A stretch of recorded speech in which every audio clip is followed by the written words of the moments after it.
Hello, my name is Bruce Dueck with Keller Williams Realty, and I'm here today to help answer questions that people have about real estate transactions.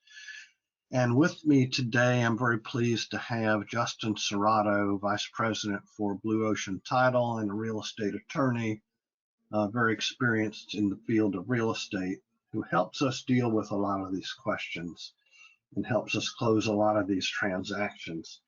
One of the questions and issues that sometimes comes up in a closing process is the appraisal.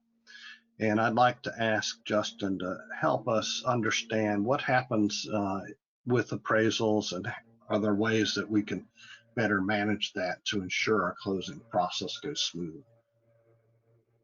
Sure. Well, thanks, Bruce, for having me first and foremost. And the appraisals, especially in today's market, where we have a shortage in inventory and individuals are willing to pay above and beyond list price or above and beyond, quote unquote, fair market value, we do run into issues with the appraisals. So the way the appraisal works is, especially when there's a mortgage lender involved, the mortgage lender will order its own appraisal on behalf of the buyer, and that will reveal a value.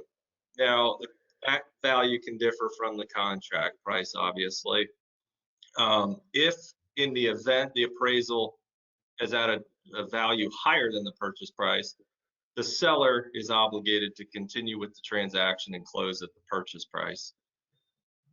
These days, we're seeing appraisals fall below the purchase price, excuse me, because again, in today's market, buyers are willing to overpay. So in that scenario, a buyer,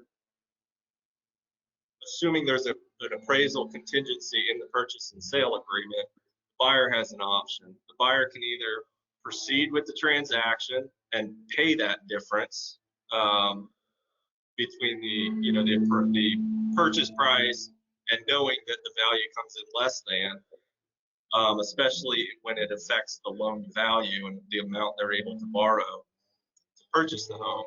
Or, they have an out clause and they can simply cancel the contract, move on without penalty, and look for another property.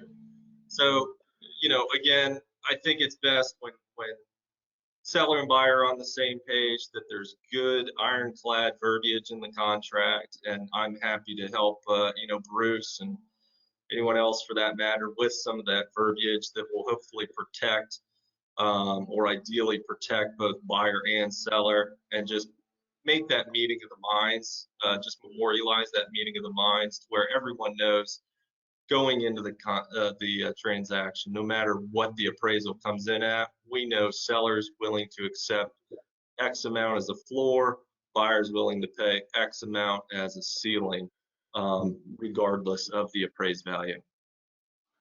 Well, that's great to know. So it's important up front to make sure we have clear expectations as to what can and might happen with an appraisal that comes in different from the sales price.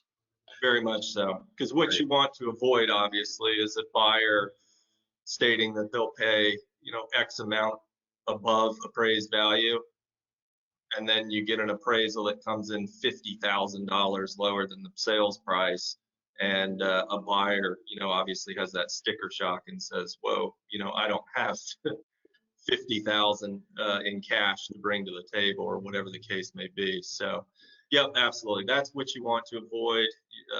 It's just less of a headache for both agents, for both brokerages, and obviously there's money at risk as well. So you want to avoid that at all costs. So establishing a floor and a ceiling really helps when dealing with that kind of situation. Absolutely. Great. Yep. That's great information to know, and we appreciate that, Justin. So if you have other questions about the real estate process, legal questions or questions about closing, feel free to reach out to myself or Blue Ocean Title. We are a resource for you for all your real estate transactions here in Northeast Florida. Thank you very much for watching, and we look forward to hearing from you in the future.